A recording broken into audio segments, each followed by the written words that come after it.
मुझसे सत्य मत कहिए। सत्य बताइए, सत्य क्या है? क्षमा करें महाराज, मैं जाति से ब्राह्मण हूँ। असत्य बोलना मेरा स्वभाव नहीं है महाराज। आप छोड़िए, आप बताइए मुझे कि ये कौन है, सत्य बताइए। महाराज, पंडित जी सत्य कह रहे हैं, ये भीमदेव की पत्नी सावित्री है। आप छल कर रहे हैं मेरे साथ, असत्य मत कहिए मुझसे। आप बताइए कौन है, बताइए मुझे और कहिए सत्य मुझसे कि ये सावित्री नहीं है, कि ये मेरी पत्नी है, ये मगर तुम चंद्रगुप्त मौर्य की पत्नी है। छल मत करिए मुझसे, बताइए सत्य क्या है? ये सत्य कह रहे हैं महाराज।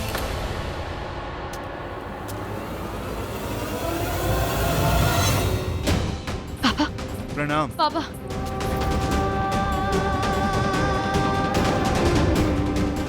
पापा, मुझसे सत्य कहिए पापा, मेरा अस्तित्व क्या है? कौन हूँ मैं? प्रभा, नंदिनी हूँ, सावित्री, मैं कौन हूँ मैं? पापा, मुझे सत्य बताइए। प्रभा, मैंने तुम्हें सत्य से पहले ही अवगत कराया था। मैंने तुम्हें बताया था कि तुम महारानी नंदिनी नहीं हो। तो फिर पापा, मेरे स्वप्न में वो जो दृश्य आते थे, वो मगध से जुड़े हुए थे, फिर वो मुझे क्यों दिखाई देते थे पापा? उसका उत्तर तो मेरे पास भी नहीं है पुत्री, कि वो सब तुम्हें क्यों दिखाई दे रहा है। मैं तो केवल ये जानता हूँ कि तुम इस व्यक्ति की पत्नी हो। सत्य मत कहिए। यदि ऐसी बात है तो इतने दिन तक काम थे हम। यदि ऐसी बात है तो पिछली बार आप कुछ भी कहने में असमर्थ क्यों थे? बताइए सत्य क्या है? हाँ महाराज, मैं असमर्थ था क्योंकि मुझे प्रभा के प्राणों का भय था। किंतु फिर मैं भीमदेव के पास आया और मैंने देखा कि उनके व्यवहार में एक बदलाव है, इसलिए मैंने उन्हें सब कुछ सत्य बता दिया। ये इनकी पत्नी सावित्री है, ये आपकी पत्नी महारानी नंदिनी नहीं है महाराज, क्योंकि उनकी तो मृत्यु हो चुकी है। मैं ये बात मानने को तैयार नहीं हूँ। ये मेरी पत्नी नंदिनी है, ये सावित्री नहीं हो सकती, ये मेरी नंदिनी है, समझे आप? क्षमा कीजिए महाराज, मेरे पास और भी प्रमाण है, ऐसे प्रमाण जिसे आप नकार नहीं सकते। जो एक पति केवल अपनी पत्नी के बारे में ही जानता है, किंतु उसके लिए आपको मेरे साथ एकांत आना होगा।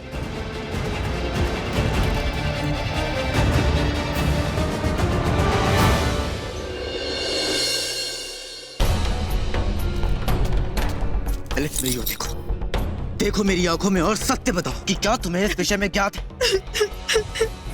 बिंदुसार, मैं तुम्हें बताती हूँ कि पूरा सत्य क्या है। मैं इस मुद्दे में तुम्हें कभी भी शामिल नहीं करना चाहती थी कि एलिस ने आत्महत्या करने का प्रयास किया था, क्योंकि एलिस को धर्मा और कार्तिकेय के प्रेम संबंधों के बारे में पता लगा और जैसे उसे ये बात पता लगी, वो इस बात को बर्दाश्त ही नहीं कर पाई। क्या आपको विवाह से पूर्व सत्य ज्ञात था? हाँ बिंदुसार, मुझे ज्ञात था और मैंने कार्तिकेय से इस बारे में बात भी की और उसने मुझे ये विश्वास दिलाया कि उसके और धर्मा के बीच में कुछ भी नहीं है। परंतु बिंदुसार, मुझे लगता है कि उन दोनों के बीच में कुछ है और वो भी कुछ बहुत ही गलत है। वो धर्मा ना केवल तुम्हारी बल्कि तुम्हारी बहन की जिंदगी भी बर्बाद कर रही है। हाँ भैया, धर्मा और कार्तिकेय के संबंध के बारे में मैं विवाह से पहले ही जानती थी, लेकिन फिर भी मैंने कार्तिकेय के साथ विवाह किया क्योंकि मुझे लगा कि मेरा प्यार हम दोनों की जिंदगी के लिए बहुत होगा और एक बार हमारा विवाह हो गया तो शायद कार्तिकेय मेरे प्रेम के सामने उस धर्मा को भूल जाए, क्योंकि अब वो आपकी पत्नी बन चुकी है। क्योंकि अब आप उस धर्मा को इस विवाह से मुक्त कर रहे हो तो कार्तिकेय भी मुझे इस बंधन से मुक्ति देना चाहते। अगर कार्तिकेय ने मुझे इस विवाह से मुक्त किया, अगर उसने मुझे छोड़ दिया तो भैया मैं जिंदा नहीं रह पाऊंगी। भैया, मैं कार्तिक को खोना नहीं चाहती, मैं उसे बहुत प्रेम करती हूँ भैया, अपनी जान से भी ज्यादा।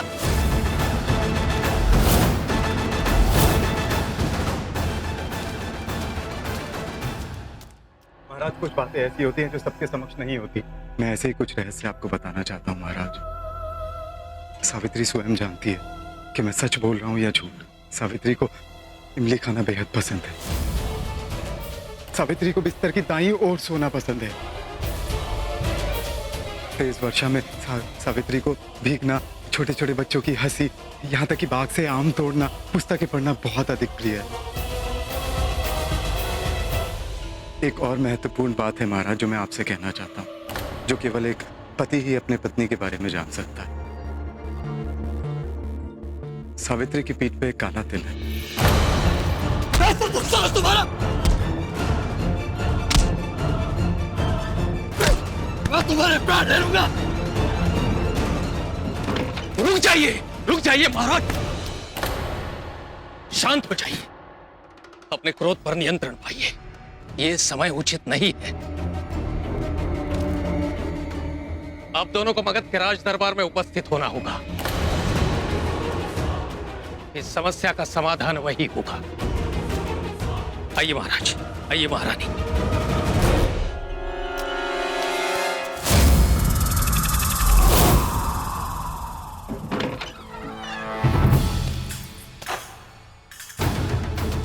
राजकुमार, आप यहाँ?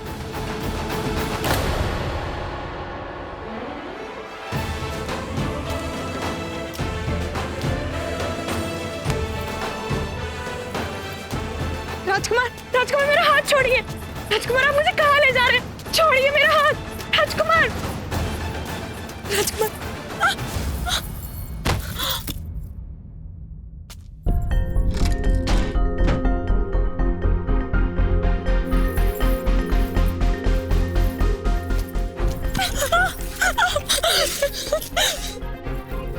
जब तुम मेरे साथ मंडप में बैठी, मेरे साथ साथ फेरे लिए, अब तक मैं चुप था क्योंकि तुमने मेरे परिवार की प्रतिष्ठा का मान रखा, इसलिए चुप था। क्योंकि जिस लड़की से मेरा विवाह होने वाला था वो लड़की मंडप छोड़कर चले गई। मुझे लगा कि तुम एक अच्छी लड़की हो, तुम्हें पहचानने में मुझसे कोई भूल हुई होगी कि तुम्हें। अब मुझे ज्ञात हो गया है कि तुम किस मिट्टी की बनी हो। तुम एक दोगली लड़की हो जिसके दो चेहरे हैं। दुनिया को दिखाने के लिए तुम्हारा रूप कुछ और है और वास्तविक में तुम्हारा रूप कुछ और है। छी! नहीं राजकुमार, अब ये क्या कह रहे हैं? जो भोलेपन का स्वांग रच रही हो ना तुम, अब इसका कोई लाभ नहीं, क्योंकि तुम्हारा सत्य मेरे समक्ष आ गया है। अभी कुछ समय पूर्व तुम्हारा वास्तविक रूप मैंने देख लिया है धर्मा, कि किस तरह तुम चोरी छुपे अपने उस प्रेमी से मिलने गई थी। वो प्रेमी जो संबंध में मेरी बहन का पति है, मेरी बहन का। इसका अर्थ ये कि तुम मेरी बहन का जीवन नष्ट कर रही हो। नहीं राजकुमार, आप गलत समझे, मेरा उनके साथ कोई संबंध चुप, एकदम चुप धर्मा। एक शब्द भी नहीं सुनना चाहता मैं तुम्हारे मुंह से। एकदम चुप हो जाओ धर्मा। मैं आपकी बहन का जीवन नष्ट नहीं करना चाहती। आप मुझे इस विवाह से मुक्त कर दीजिए, मैं बहुत दूर चली जाऊंगी, बहुत दूर। तुम्हें क्या लगता है ना कि जो कुछ भी तुमने किया उसे देखने के पश्चात मैं राजकुमार बिंदुसार तुम्हें क्षमा कर देगा? नहीं नहीं नहीं, तुम्हें अपने कर्मों का प्रायश्चित करना होगा धर्मा। हाँ, अब ये विवाह नहीं टूटेगा, कोई विवाह विच्छेद नहीं होगा। मैं तुम्हें अपने जीजा श्री के साथ प्रेम का संबंध बनाने के लिए इस विवाह से मुक्त कर दूं? हाँ, बिल्कुल भी नहीं। मैं तुम्हारा जीवन दूभर कर दूंगा धर्मा। एक एक क्षण तुम्हें पीड़ा में व्यतीत करना होगा धर्मा, एक एक क्षण।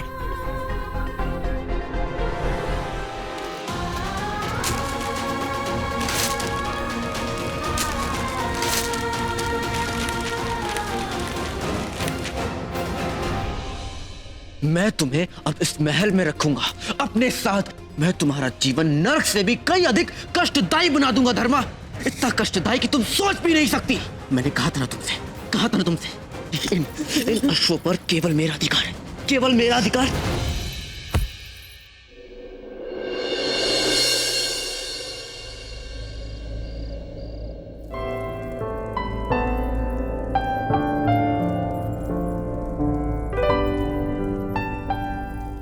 सावित्री की पीठ पे एक काला तिल है।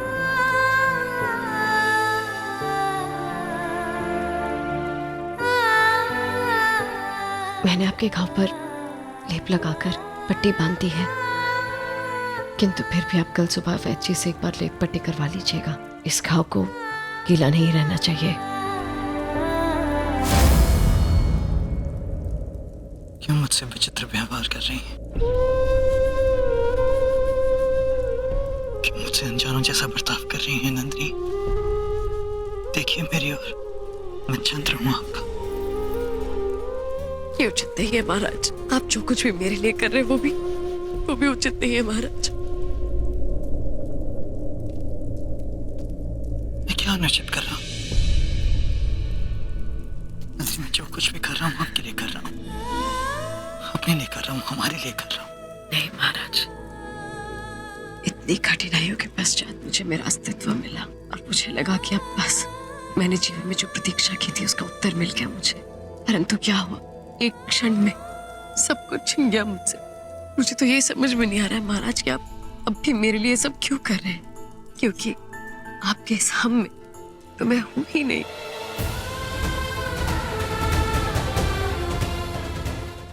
नंदिनी मेरी ओर देखिए, मेरी आंखों में देखिए नंदिनी, मेरी आंखों में देखेंगे तो आपको पता लग जाएगा कि आप ही मेरी नंदिनी। यदि मुझ पर विश्वास ना हो तो एक बार मेरे से यही सवाल पूछिए, आपको उत्तर मिल जाएगा कि आप ही मेरी नंदिनी। नहीं महाराज, मेरे भीतर एक भावंडर उठ रहा है। मुझे समझ में नहीं आ रहा कि मैं किस पर भरोसा महाराज, करूं। आपको आचार्य चाणक्य जी ने याद किया है। उनसे कहो मैं भी आता हूँ। नंदिनी, आप केवल मेरी नंदिनी, केवल मेरी नंदिनी, और कभी अपने अस्तित्व पर प्रश्न मत उठाना।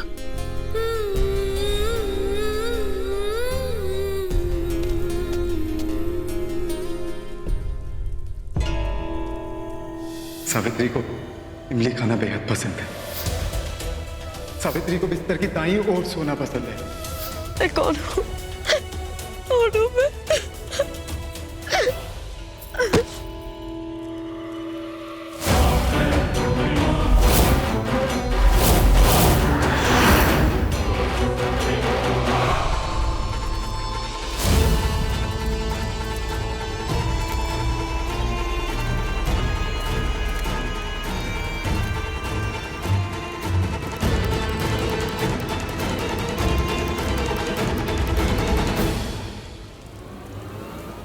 मगध के महाराज की जय हो।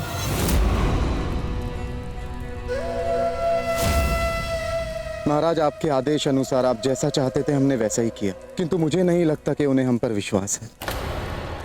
आचार्य, विश्वास करने का तो प्रश्न ही नहीं उठता है। वो लोग झूठ बोल रहे हैं हमसे। मुझे ज्ञात है चंद्र, वे असत्य कह रहे हैं, परंतु मेरी चिंता का विषय ये है कि वे ऐसा किसके आदेश से कर रहे हैं, क्योंकि वो जो कोई भी है उसका उद्देश्य हमें ढूंढना होगा।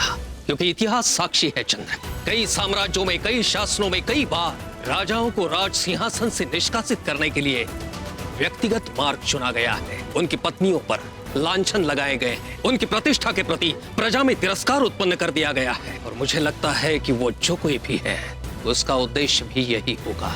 स्मरण रहे, उन्हें मेरे विषय में कभी भी कुछ भी ज्ञात न हो पाए। कदापि नहीं महाराज, हमें चंद्रगुप्त मौर्य ने उसके महल में उपस्थित होने का आदेश दिया है। ठीक है, किंतु हर क्षण सतर्क रहना। वो हर संभव प्रयास करेगा तुमसे सत्य निकलवाने का। और इसीलिए मैंने उन दोनों को यहाँ राजभवन में उपस्थित होने के लिए कहा है। संभव है कि उनके द्वारा हम उस व्यक्ति तक पहुंच पाए जो अपने षड्यंत्र के लिए उनका उपयोग कर रहा है। क्योंकि एक बात तो तय है, वे दोनों जो कुछ भी कर रहे हैं अपनी इच्छा से तो नहीं कर रहे हैं। उनके पीछे कौन है, उसका उद्देश्य क्या है, ये हमें जानना ही होगा चंद्र। उद्देश्य केवल एक है मेरा, चंद्रगुप्त मौर्य का विनाश। उसके समस्त शासन को ध्वस्त करना चाहता हूं मैं, और उसके लिए मुझे साम दाम दंड भेद किसी भी युक्ति का प्रयोग करना पड़े मैं अवश्य करूंगा। किंतु उसका प्रथम पड़ाव है नंदिनी को और चंद्रगुप्त को सदा सदा के लिए अलग करना। आचार्य, इस बार उन्होंने मेरी नंदिनी को अपना लक्ष्य बनाया है। किसी भी सूरत में मैं अपनी नंदिनी को स्वयं से अलग नहीं होने दूंगा।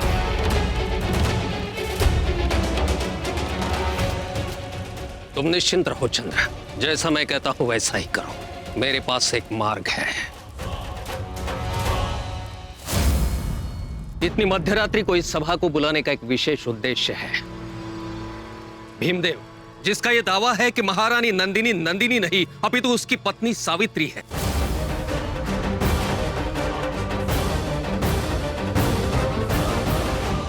इस विषय में आज हम अपना निर्णय सुनाएंगे।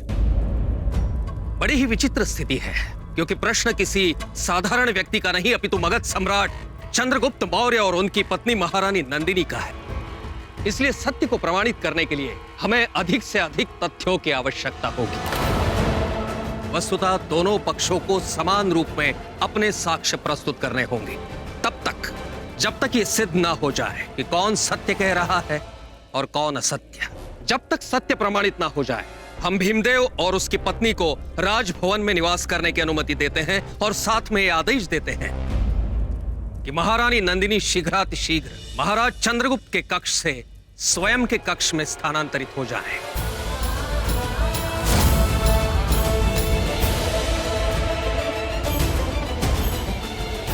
क्योंकि जब तक सत्य प्रमाणित नहीं हो जाता वो ना तो महाराज चंद्रगुप्त और ना ही भीमदेव के साथ रह सकेगी।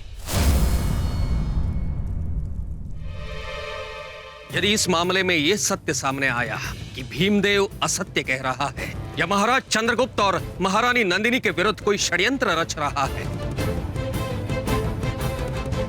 तो उसे कड़े से कड़ा दंड दिया जाएगा।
महाराज नंदिनी, आप महाराज परंतु वो आप तलवार से प्रयोग नहीं कर सकते महाराज। वो मच्छर जान नंदिनी, आपको ये करने की आवश्यकता नहीं। प्राण कोई हर जाए महाराज बस कीजिए इश्क में आए ना कभी भी जुदा, इश्क में आए ना कभी भी जुदा, ना तड़ पाए कोई हर जाए, कोई हर जाए।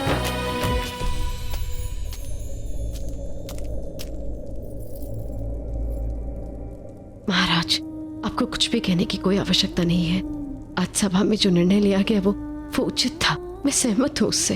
वैसे भी मैं स्वयं ही आश्वासित नहीं हूँ कि मेरा अस्तित्व क्या है, तो संदेह तो कोई भी करेगा ना। मैं कुछ महाराज, मैंने कहा ना कि आपको स्पष्टीकरण देने की कोई आवश्यकता नहीं। मैं आपसे रुष्ट नहीं हूँ महाराज। एक राजा होने के नाते आपने जो निर्णय लिया उसके लिए मैं आपको उत्तरदायी नहीं ठहरा रही हूँ। आप एक पुरुष हैं, एक राजा हैं। बस करिए नंदिनी, कितनी बात करती हैं आप। अब एक शब्द और नहीं, अभी तो जो मैं कहूंगा वो सुनेंगे। नंदिनी, आज सुबह में जो कुछ भी हुआ उसका अर्थ ये नहीं है कि मुझे तनिक भी संदेह है आपके अस्तित्व पर। मैं चाहता हूँ कि अपनी नंदिनी, फिर शायद पूरी दुनिया को, फिर शायद आपको इस बात पर विश्वास होना हो। नंदिनी, आप ये बात भली बात ही जानती हैं, वो व्यक्ति हमसे झूठ कह रहा है। कि तो आज सभा में जो कुछ भी हुआ वो मेरी रणनीति का एक हिस्सा है, ताकि मैं ये पता लगा सकूं कि वो ऐसा क्यों कह रहा है और किसके कहने पर ऐसा कर रहा है। और आप उसकी बातों को सुनकर व्यर्थ में विचलित क्यों हो रहे हैं नंदिनी?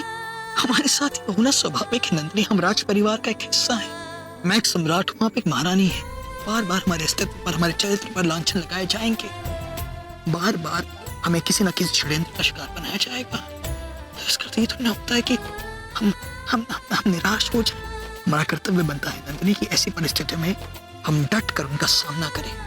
और आप एक क्षण के लिए भी मत सोचिएगा कि उसके कारण मैं आपको स्वयं से दूर जाने दूंगा नंदिनी। नहीं, मैं पहले अपने जीवन में 2 बार आपको खो चुका हूँ। मैं अब आपको स्वयं से दूर नहीं जाने दूंगा। मैं आपको खो नहीं सकता हूँ नंदिनी। इसी कारण मैंने आज ये स्वांग रचा था कि आप मेरे निकट रह सके नंदिनी, ताकि मैं आपकी सुरक्षा करने के साथ साथ ये पता लगा सकूं, इस गुत्थी को सुलझा सकूं नंदिनी। चाहे परिस्थिति कैसे भी हो, आपका मुझसे बिछड़ जाना असंभव है। मैं आपको स्वयं से दूर नहीं जाने दूंगा, क्योंकि मैं जानता हूं कि आप केवल मेरी नंदिनी हैं। नहीं, मैं आपको अपने कक्ष तक छोड़ दूं, उस कक्ष तक जो कि मेरे निकट है।